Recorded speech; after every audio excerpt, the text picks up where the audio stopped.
Thank you very much, everyone, for coming today, and for entering the discussion of a little more social point of view on nature-based solutions, on the combination of geopolitics and nature-based solutions that Annah brings into the debate here. As Chris already said, Annah is an assistant professor at the University of Wageningen at the Environmental Policy Group, and has been studying globalization and the environment from an ethnographic perspective. She holds a PhD in Society and the Environment from the University of California in Berkeley, and a master's in environmental management from Duke. In her dissertation, she analyzed trade in endangered timber between Madagascar and China, which resulted in this book that was released last year at Harvard University Press on rosewood. And Annah is working with combines different perspectives from geography, anthropology, and global governance to analyze environmental transactions and transformations from a critical social science perspective. The research that she's bringing in today looks specifically at nature-based solutions as a policy, and we try to map evidence from the global south, from the different regions of the global south, where China is having more and more influence. So I'll hand it over to you, Annah, for the presentation of the research. Yeah, thank you. Let me share my screen.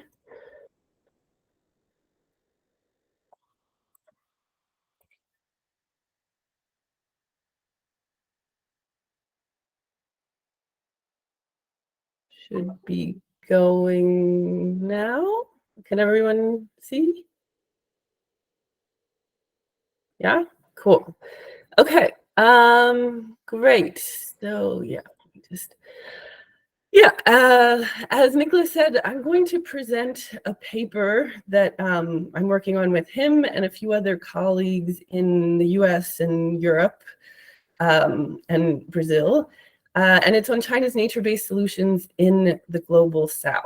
And so in this presentation, I'll give you a sense of what we write about in the paper, but also I just want to talk about China's nature-based solutions in China as well, and also the idea of them exporting nature-based solutions to different places in the global south across Asia, Africa, and Latin America.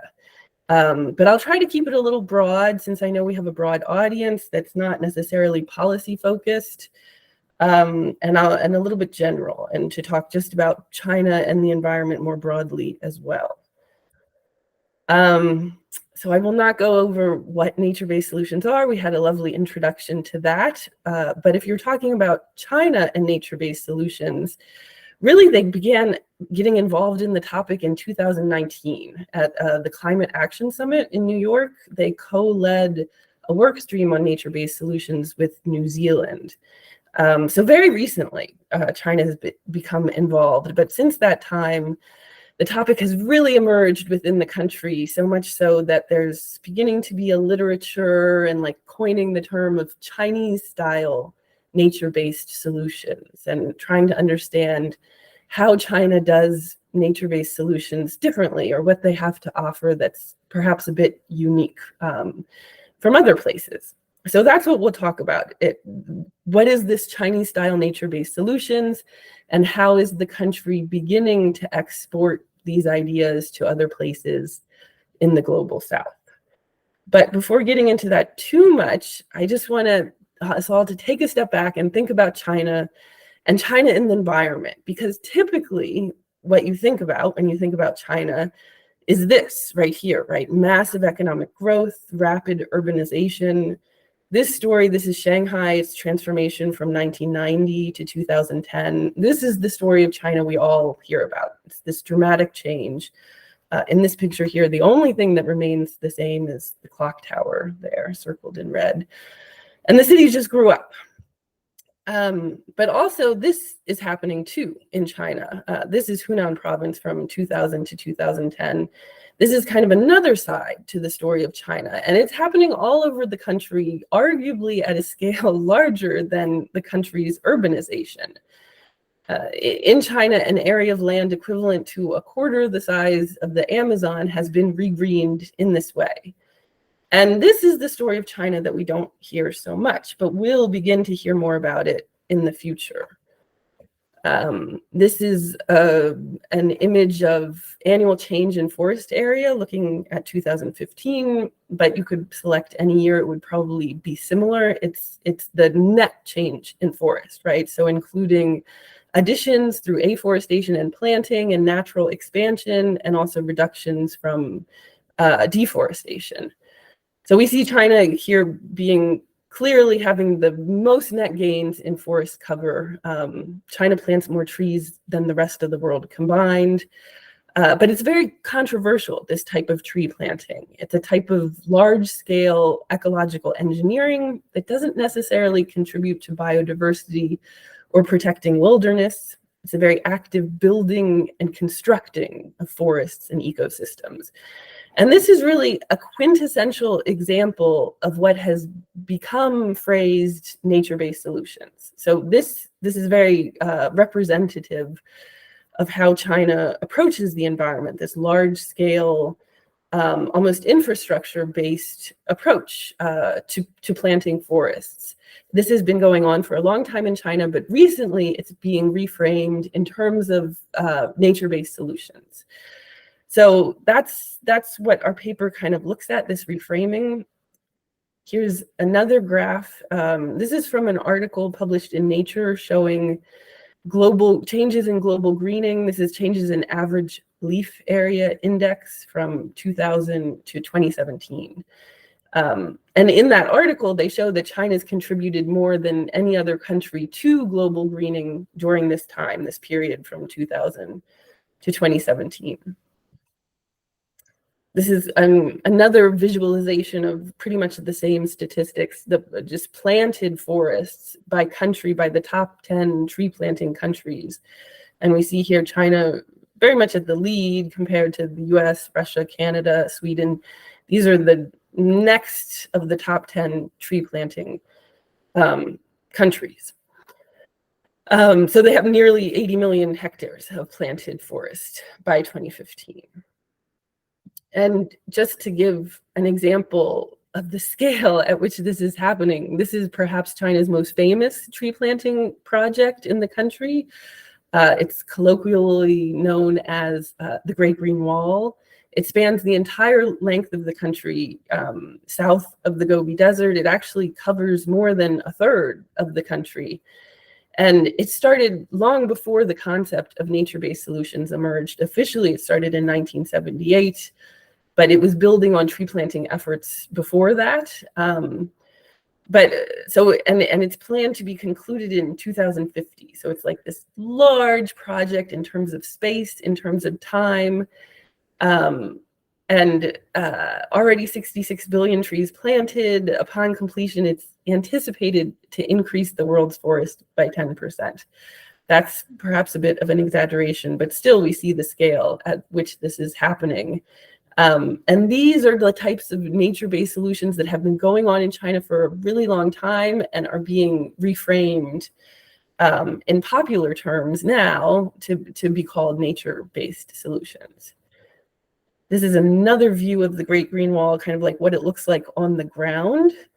And it really builds on a much longer tradition of tree planting that's been around in China, dating back at least to the 13th century, probably before then, but that has really increased since 2000.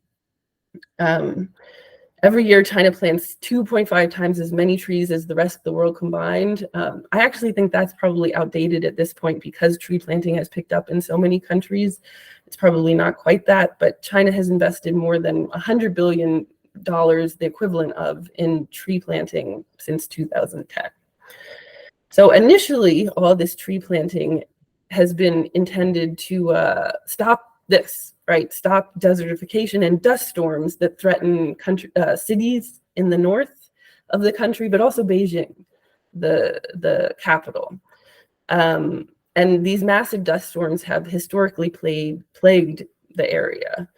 But more and more, this tree planting has been also used not just to combat desertification, but as a way to combat climate change.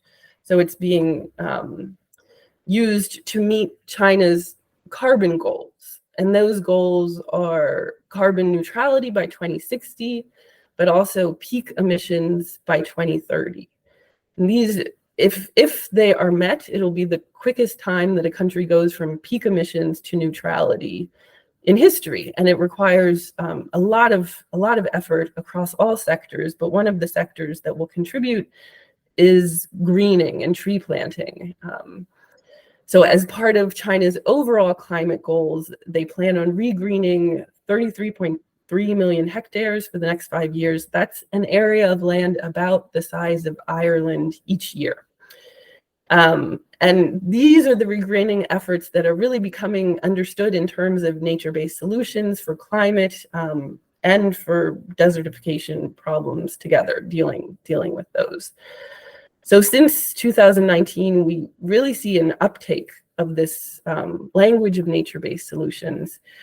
And one of the kind of crowning efforts that China's been involved with is this collaboration with IUCN, where they have a publication of the top 10, or maybe not the top 10, 10 exemplary cases of nature-based solution projects from within China. And many of these projects have been ongoing before, again, the concept of nature-based solutions became popular in China, but they're becoming reframed and showcased as kind of quintessential nature-based solution projects, showing the range of what China's involved with. And you can see in this list here, it's many things: watershed management, urban renewal, restoration, marine ecological restoration, mangroves. Many of this involves tree planting within these 10 projects. So this has been kind of an important policy focus, this document and its publication. But also, if we look academically at the term nature-based solutions, so in English, looking at publications globally that use the term nature-based solutions in English, we see that in 2022, China actually became the top publisher academically on the topic. They beat out the US and the UK, and then next we see Italy, Germany, and Spain. Again, this is in English, so there are additional publications in Chinese as well that China's publishing. But really a rapid exponential growth for many countries in addition to China, but China we see most recently the steepest curve here. So our paper, what we want to look into is why are we seeing such this strong intake or uptake of NbS terminology? And the argument, the hypothesis that we have is basically NbS is a term, a way for Chinese environmental experience to go global, to kind of be showcased. These are projects that have been happening for a long time in China, but they can be understood and highlighted and showcased on the global stage through the language of NbS, because they actually fit quite well.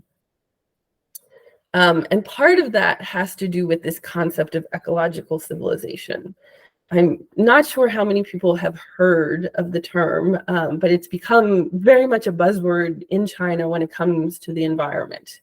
When we're talking about ecological civilization, it's basically China's slogan for all the environmental initiatives happening within the country, from national parks to carbon markets. It can all be understood in terms of ecological civilization. And just to kind of give a gloss of what that means, the idea behind it conceptually is that China's transitioning from first an agricultural civilization, then to an industrial civilization, and now most recently to an ecological civilization. This is very much a project and a slogan that comes from Xi Jinping and his ideas on the topic. He actually added the construction of an ecological civilization among these other pillars of economic, political, cultural, and social construction. And then within that outlined 6 principles for how to build this ecological civilization in China. And it's been very important, very much associated with Xi Jinping. And we'll see here the last principle is about building a global ecological civilization, right? And this is a quote from Xi Jinping: China must be, quote, deeply involved in global environmental governance. So it's about using the concept of ecological civilization and making it a global concept. And this is where we can really see nature-based solutions come in. Because if we look at the concepts together, they're very similar, actually. The rhetoric of ecological civilization and the rhetoric of nature-based solutions, they have a similar underlying logic, this idea of adhering to the rules and rhythms of nature to realize shared prosperity. And this is a quote from the Deputy Minister of the Ministry of Natural Resources. He says, NbS are highly compatible with China's concept of ecological civilization and provide an effective way to promote construction of ecological civilization. So they have these synergies that are very clear and that China is using, but at the same time, they're very similar concepts. They have this different global appeal, where NbS is highly international, right? We can see that by us meeting and discussing it here. It's a very international topic, while ecological civilization really remains firmly associated with China and hasn't really gone global in the way that I think was desired, that Xi Jinping envisions, that China hopes for. So I think using nature-based solutions is a way to make that concept go global. And here's another quote. Leading the world in the field of nature-based solutions is an important starting point for exporting Chinese ideas and Chinese solutions and to promote the construction of a global ecological civilization. So if you read policy papers from the Ministry of Natural Resources or the Ministry of Ecology and Environment, they're very clear on the synergy between ecological civilization and NbS and how they really can help with this 6th and final principle of making ecological civilization go global. And so we have there within China and also globally, global platforms that China participates in, we have both of these working on NbS. This is a figure outlining those platforms. On the left, we have those that are based within China, working globally. And then on the right, those are global platforms that China participates in. And I'm not going to go through each. It's perhaps a bit too much detail, but just to show that these are the main platforms within China that and globally that China is using to kind of export these ideas of ecological civilization and expertise in the environment. And so in our paper, we identify 3 ways that this is happening, this cooperation on nature-based solutions is happening. The first way is through triangle cooperation using the UN. So basically there's China partners with the United Nations to then partner with other countries, potentially in Africa or other countries in Southeast Asia, to start a nature-based solutions project or a project adjacent to nature-based solutions. So that's the triangle cooperation model. The second one is this direct multi and bilateral cooperation. So just going government to government, no need for a UN intermediary. And then the last project, which is probably the most abundant, the last type of interventions are these greening infrastructure interventions. So they're projects, they're basically large-scale infrastructure projects, roads, ports, bridges, and whatnot, that are already in the works, but they develop these greening components, and in that way are labeled as nature-based solutions. So for that, the nature-based solutions part is a smaller part of the overall project. So those are the 3 types we identified. And we also looked across regions to see the differences between China's involvement across Southeast and Central Asia across Africa, and across Latin America and the Caribbean. And what we found is probably not too surprising. There's the most cooperation between China and other parts of Asia. And this is because of larger historic ties between those regions, and also because China's Belt and Road Initiative, their big global initiative, has strongest ties within Asia.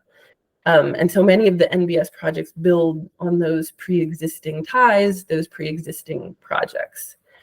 In Africa, we see less overall cooperation as compared to Asia, but a higher percentage of that cooperation is using the NbS terminology and is more dedicated to this idea of nature-based solutions.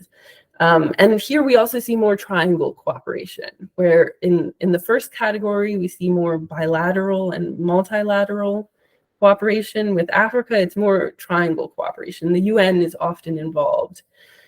And then in the last region, in Latin America and the Caribbean, at this point, we didn't identify any cooperation with China explicitly using the NbS terminology. Of course, this is because relations between China and Latin America are just, again, in general, lower. There are some bilateral and multilateral agreements on forestry and whatnot, but nothing specifically taking up the term nature-based solutions.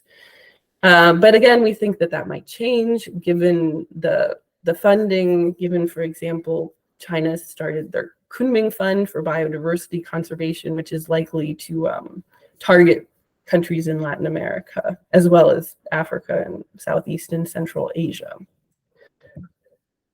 So I think I'll come to a conclusion here. I want to give an example first of one of these triangle cooperation projects. This is perhaps one of the biggest China-funded organizations working on nature-based solutions, like really explicitly using the term. It's the International Ecosystem Management Partnership, or IEMP, UNEP IEMP. It's triangle cooperation involving pilot projects in Africa and Asia, and funded primarily by the Chinese government. And one example of a project that they're collaborating on is assistance with Africa's Great Green Wall. So it's joint research on practical technology to combat desertification for African priority countries of the Great Green Wall. And what this means here is, just as China has their Great Green Wall in the north of the country, Africa also has this massive transcontinental project, also referred to as the Great Green Wall, going from Senegal in the west all the way to Ethiopia and Djibouti in the east. And in 2017, China agreed to assist with Africa's Great Green Wall. And they're very similar projects in that they're huge in scope. At this point, the assistance is primarily between the Xinjiang Institute of Environment and Geography and the Pan-African Agency of the Great Green Wall, and some participating countries within the Great Green Wall, not all of the countries, just a few at this point, some pilot projects going on. Here's one example of the type of cooperation they do. It's mostly technical and scientific cooperation between the Xinjiang Institute and partner countries, specifically in Mauritania, Ethiopia, and Nigeria. And this picture here is researchers from those countries that come to Xinjiang to see some of the anti-desertification activities that they're doing and to learn about them.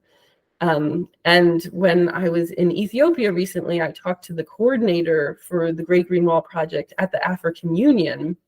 And he had visited China, like very, very similar to a photograph like this. He had visited a number of times through their collaboration, and had interesting takes on what was going on there. But this is the type of cooperation that's happening. It's technical, scientific cooperation. It's not large scale. It's individual researchers and like networks of researchers coming together But this project also shows a trend that we found across China's investments in the global south. And it's this focus on large-scale ecological engineering, right? Tree and shrub planting, sand dune fixation. This is what China's known for domestically, and it's also what they're bringing their expertise to places like countries in Africa and other places in the global south. So they're very large-scale projects focused on ecological engineering that really blur the boundaries between the natural and the engineered. And they take ecological systems as systems that can be altered or built anew through human intervention. And I will just close here on one more example. This is from Ethiopia. This is a partnership between China and Ethiopia to create East Africa's largest urban park. It's the Friendship Park in Addis Ababa, in the capital of Ethiopia. And when I was there, I visited this park. These pictures on the right are actually from that. It's a very beautiful park. There many people get married and take wedding pictures there because it's so beautiful. But one of the Ethiopian policymakers I spoke with was talking about the park and just commenting about the scale at which the workers from China implemented this park. He said, they built a forest in 2 years. It takes me 20 years, and maybe I don't even get one at the end. But like the Chinese came in and built this forest. And they have it, in 2 years. They like transplanted huge trees and did many things. So it was very interesting to hear about this collaboration. And yeah, so I'll just end on that with a conclusion here.